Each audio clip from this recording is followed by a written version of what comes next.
This is the Science Revision Coach, and welcome to this episode of Exam Technique. This specific episode is looking at work done and energy transfer practice questions for the Physics Paper 1, AQA, Combined Science, Trilogy, Physics exams for higher and foundation. The questions that I have chosen to work with today are questions that are of standard demand, so they can be found in the higher tier paper and they can be found towards the end of the foundation paper. Just before we continue, please can I ask that you subscribe, like and share this channel to help this channel to grow. I really do appreciate it, and it encourages me to make more videos to help more students. Now, the first slide I always refer to is the exam question approach. Now, that's what I'm going to focus on, and I'm going to ask you to focus on to help you get the maximum marks out of your exams. Follow the 4-step process. I'm not going to go into too much detail right now because I've done it in several videos in the past. But if you haven't gone through it before, pause the video now and read through the steps. Okay, now that you've read through the steps, let's have a look at the first question. So what I will do is I will read through the questions and highlight some of the things that I would have been annotating or underlining if I was doing the exam. And then I would give you the time to answer the question on a piece of paper, and then we will review what you have written and see where you have gone right or where you've gone wrong. So question 1. The diagram below shows a crane being used to lift a shipping container. So straight away, I'm thinking work done. I'm thinking this is a basic equation looking at forces. And then I look at part A and it says write the equation which links distance, force and work done. Now in this particular year, 2022, you will be given all the equations that you would ordinarily have been expected to memorize. But because of lockdown, there has been some allowances. So this is not going to be a typical question because you're going to be having access to all the equations anyway. But the likelihood is they would ask you to interpret it or convert or rearrange, especially in higher tier. So you've got 1 minute. Try and see if you can think about what the equation is. Pause the video now. Okay, so the next part, it says B. The container was lifted a height of 14 meters. The crane did 3,430,000 joules of work on the container. Calculate the force exerted by the crane on the container. So there's some data that matches the variables that were in the equation in part A. So I would literally write the equation again and substitute those values into the equation and then use my calculator to calculate. So again, it's 3 marks, so 3 minutes. You can pause the video now and work out the answer.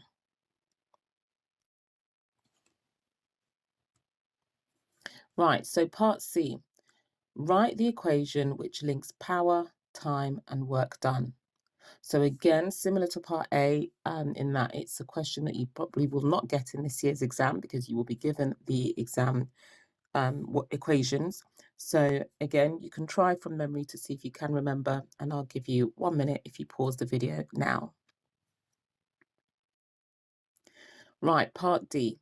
The power of the crane was 68,600 watts. Calculate the time taken for the crane to do 3,430,000 joules of work and give the unit. And this is 4 marks. So again, you're using the equation from part C to work out part D. So I would write the equation again, substitute the values that I've been given, and I would make sure I underline or circle or highlight those values so and label them with the letters or the symbols of the variables in the equation. So it's a 4-mark question. You can pause the video now and answer the question. Okay, so here is the mark scheme on the screen. You can pause the video now to mark all the parts of the question, A to D. And obviously there's 9 marks in total, and hopefully you've got quite high up of the marks. So most of you hopefully are getting 7 marks or above. If not, you may need to go back and have a look at where you're making mistakes. And I will leave the comments open so that you can make comments to ask me questions if you're struggling to understand how to or what you may have done wrong.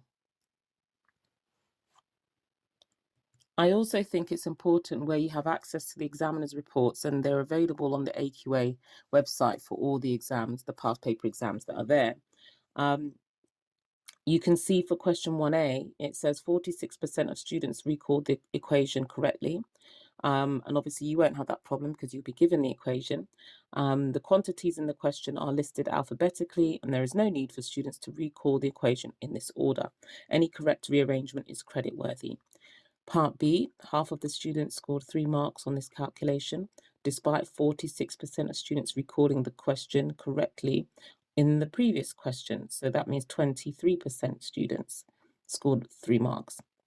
A common mistake was to complete a spurious conversion after correctly calculating the force. This scored the first 2 marks only. Part C, 42% of students recalled the equation correctly. A fairly common correct rearrangement was time equals work done over power. D, 29% of students scored 3 marks, which would most likely be for the numerical answer of 50.21% of students scored all 4 marks. Incorrect units like meters per second, joules, or watts were often seen. Students who calculated the time in minutes, 0.83, and then stated the unit as minutes scored all 4 marks because at least they kept everything within the same unit. Okay, so now moving on to question 2. The diagram shows the flow of water through a hydroelectric power station. So hydroelectric power, I have to remember it's falling water, turning a turbine within a coil of wire within a magnetic field. Okay, so I've got a low reservoir, I've got a high reservoir, I've got water flow, turbines and electrical generators. So make sure you really understand the diagram. And then it tells you what I've just been thinking. The falling water turns the turbines. The movement of the turbines causes the electrical generators to generate electricity. A, write the equation which links kinetic energy, mass, and speed. So again, this is an equation that a question you wouldn't get in this year's exam because they're giving you the equations, but it's good practice to know and remind yourself what these equations do and mean, because I'm sure you will be asked to manipulate these equations in this year's exams as a result. So again, 1 mark, 1 minute. Pause the video now, see if you can remember. Okay, part B. In 1 minute, a mass of 9,000 kilograms of water flows through the turbines. The speed of the water is 30 meters per second. Calculate the total kinetic energy of the water passing through the turbines in 1 minute. Give your answer in kilojoules. Now, there's a lot of information. It's a 3-mark question, so 3 minutes, but I've already noticed a couple of things. So first thing, I'd write the equation for kinetic energy, and it's asking to calculate it in kilojoules when the standard unit is joules. So you have to do at least one conversion. If I check all the other units, right, so first of all, they say in 1 minute.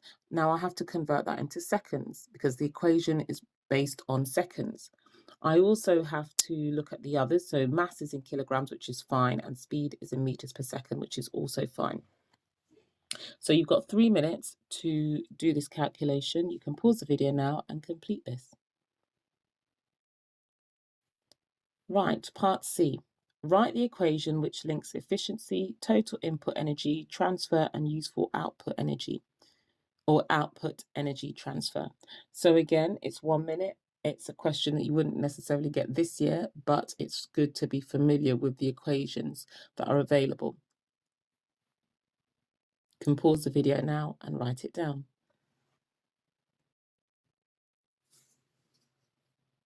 Right, part D. The efficiency of the turbines and generators is 80%. Calculate the useful output energy transfer from the hydroelectric power station in 1 minute. Use your answer to part B. So, they've given you a percentage for the efficiency. They've asked you to calculate the useful output energy, and they've given you the equation, or they've asked you to write the equation. So you need to rewrite the equation, substitute the efficiency that they've given you, You might have to convert it to decimals from percentages to make it easier to calculate. And you've got to use your answer from part B earlier on to work out the actual useful output energy. So again, it's 3 marks, 3 minutes. So you can pause the video now.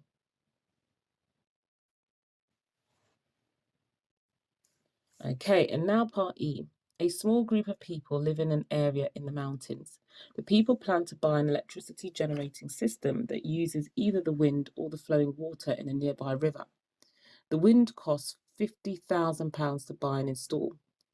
The hydroelectric generator costs £20,000 to buy and install.